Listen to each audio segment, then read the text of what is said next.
make, That's quite a process. for the different stalk positions, to make different types of tobacco.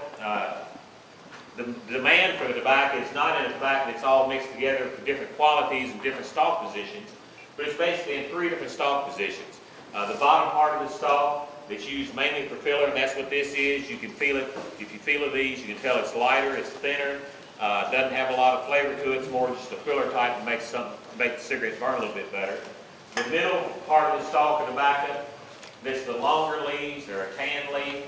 That tobacco's got a lot of flavor in it. That's what they use to make the American blended cigarettes, is this type of tobacco right here. And then the tip end, where the leaves are much shorter and darker, and that's the richer aroma tobacco. This tobacco is, on the tip end, it's got more nicotine in it, which is what the companies want. And so you'll see the 3 different classes that we have. That tobacco is pulled off, those leaves are pulled off that stalk of tobacco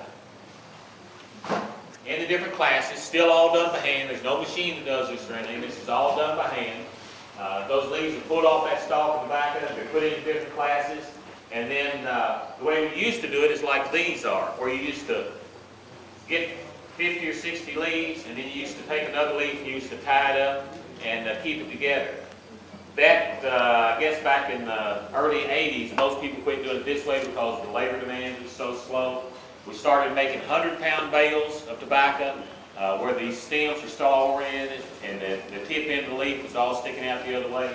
And now, just in the last 2 years, this machine over here is a tobacco baler where I make a 600-pound bale of tobacco, so it doesn't have to be oriented in there.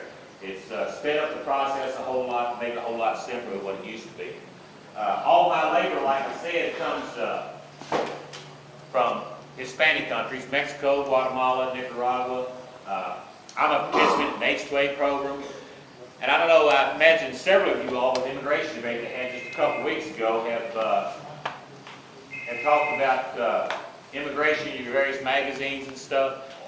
And that's something that all of us need to make sure that we publicize, we try to get out, is how much agriculture, whether you be in the beef industry, whether you be in the sheep industry, with sheep herders and stuff, whether you're in vegetables or whether you're in burning tobacco, how dependent agriculture is on the immigration issue being resolved. We've got quite a number of our workers out here in agriculture in the entry-level jobs that are Hispanic, and how much need there is to make sure that we have a reliable, legal source of labor for agriculture. Agriculture, I think, stands to lose $5 to $8 billion annually if we don't get something done about that and get us a source of labor. I know a lot of my friends out in California in that area that do depend on vegetables, that they lost a lot of crop last year because they simply couldn't get it harvested. So I hope all of you all as editors and publishers will help us work on this issue, although it may be big for this year. It's something that we desperately need to publicize, and then we get out there to our members that we've got to do something about the immigration issue. So I'll answer